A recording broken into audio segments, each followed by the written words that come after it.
भगवान किसको देते हैं और किससे छीन लेते हैं? यही प्रश्न सृष्टि के आरंभ से हर जीव, हर मनुष्य और हर साधक के मन में उठता आया है। कोई सुखी क्यों है, कोई दुखी क्यों है? किसी के पास सब कुछ होकर भी शांति नहीं और कोई खाली हाथ होकर भी प्रसन्न क्यों है? इस रहस्य को समझ पाना आसान नहीं। यह प्रश्न जितना सरल लगता है उतना ही गहरा है।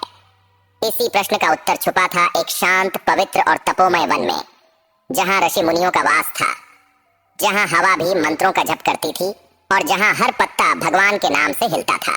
उसी वन के मध्य एक विशाल प्राचीन पीपल का वृक्ष था, जिसकी जड़ें धरती को आलिंगन करती थीं और जिसकी शाखाएं आकाश से बातें करती थीं।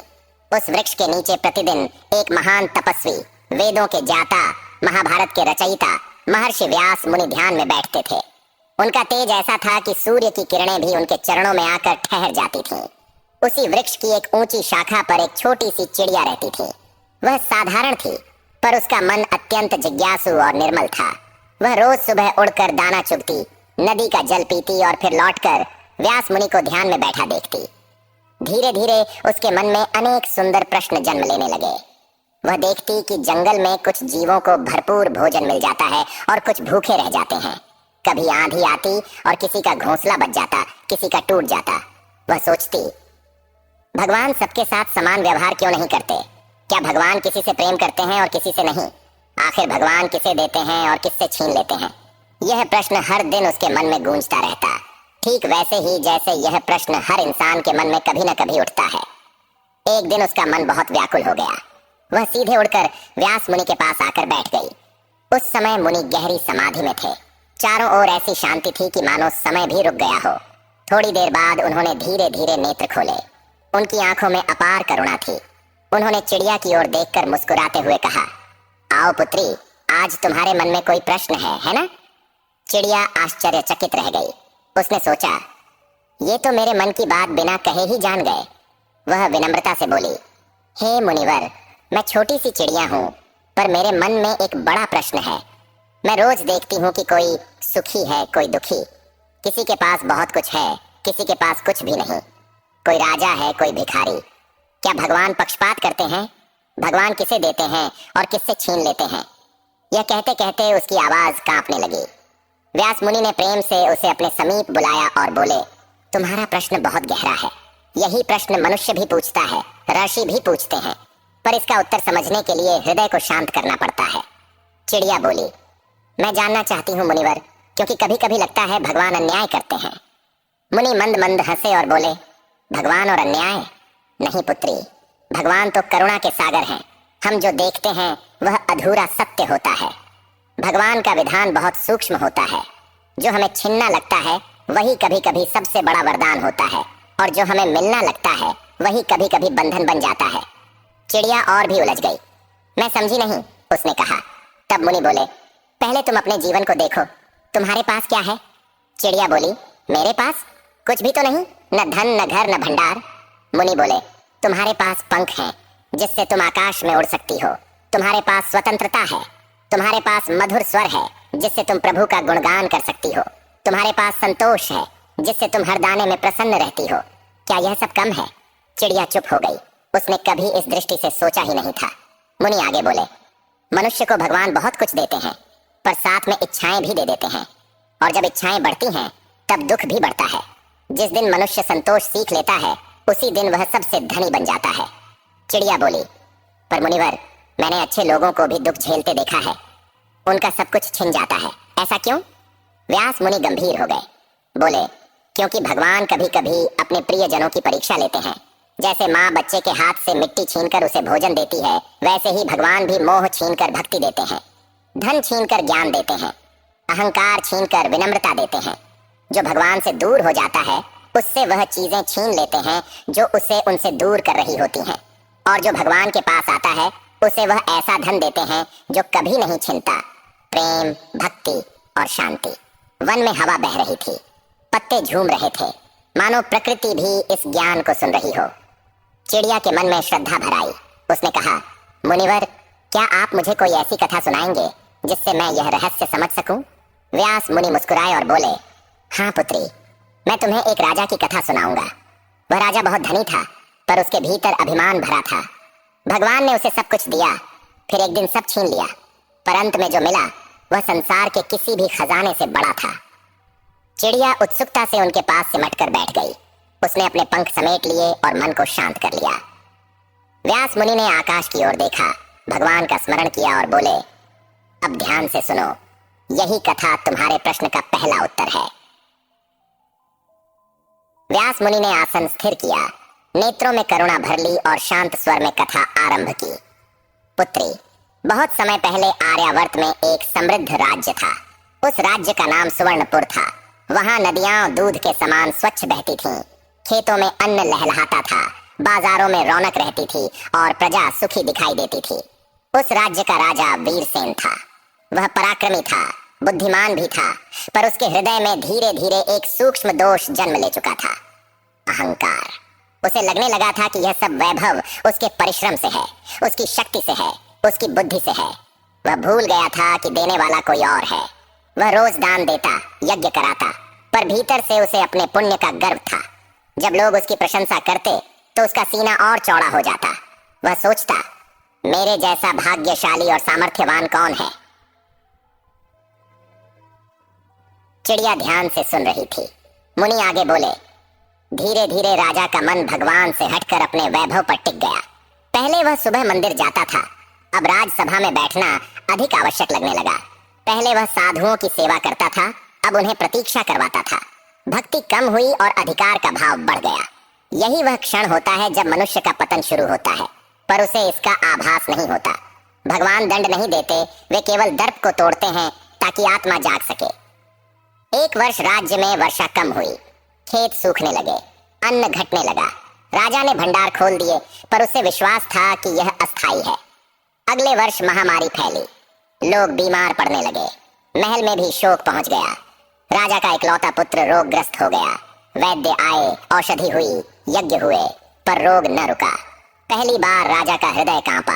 उसने आकाश की ओर देखकर कहा, हे भगवान, यह सब मेरे साथ क्यों? उसकी आवाज में शिकायत थी, प्रार्थना नहीं। कुछ ही दिनों में राजकुमार चल बसा। महल में सन्नाटा छा गया। राजा की आंखों का अभिमान आंसुओं में बह गया। वह घंटों अकेला बैठा रहता।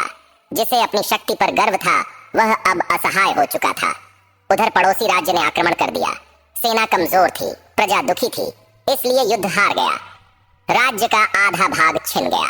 राजा को महल छोड़कर साधारण वस्त्रों में निकलना पड़ा। उसके साथ न सेना थी, न वैभव, न मित्र। जो लोग पहले उसकी जय जयकार करते थे, वे दूर हो गए। अब वह अकेला था। चिड़िया ने धीरे से पूछा, मुनिवर, क्या भगवान ने उससे सब छीन लिया? व्यास मुनि बोले, हाँ, पर ध्यान दो, भगवान ने उसका विनाश नहीं किया, केवल उसका अहंकार तोड़ा। कभी कभी जो टूटता है वही नया जीवन बनाता है। राजा जंगलों में भटकता रहा। भूख लगती तो साधारण भोजन मांगता, धूप में चलता, वर्षा में भीगता। धीरे धीरे उसे समझ आने लगा कि वह भी बाकी मनुष्यों जैसा ही है, न वह विशेष था न श्रेष्ठ। एक दिन थककर वह एक आश्रम के बाहर बैठ गया। वहां कुछ साधु भजन गा रहे थे, जो दे वही प्रभु, जो ले वही प्रभु। वह भजन सुनते ही उसके भीतर कुछ पिघल गया। उसकी आंखों से आंसू बहने लगे। उसने जीवन में पहली बार सच्चे मन से कहा, हे प्रभु, मैंने आपको भुला दिया था। जो दिया उसे अपना समझा, जो लिया उस पर रोया। अब मुझे कुछ नहीं चाहिए, बस आपकी शरण चाहिए। उसी क्षण उसके हृदय का बोझ हल्का हो गया। वर्षों बाद उसे शांति का अनुभव हुआ। उसने आश्रम में रहकर सेवा करनी शुरू की। पानी भरना, लकड़ी लाना, बीमारों की देखभाल करना। सेवा करते करते उसका मन निर्मल हो गया।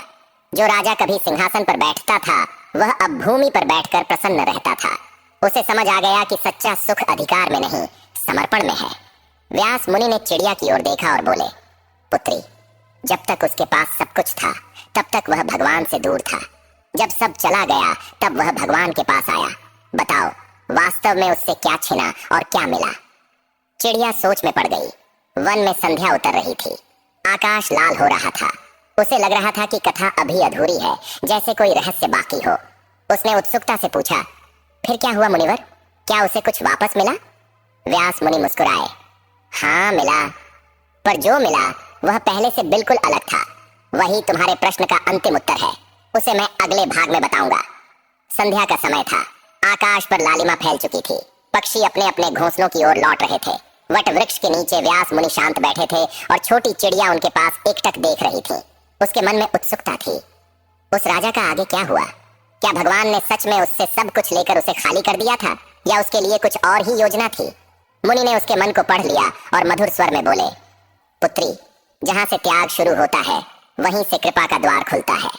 अब सुनो उस राजा के जीवन का अंतिम और सबसे महत्वपूर्ण अध्याय। राजा वीरसेन ने आश्रम में रहकर सेवा को ही अपना धर्म बना लिया था। सुबह सूर्योदय से पहले उठता, नदी से जल लाता, आश्रम की भूमि साफ करता, साधुओं के लिए लकड़ियां इकट्ठी करता और दिन भर बिना थके दूसरों की सहायता करता।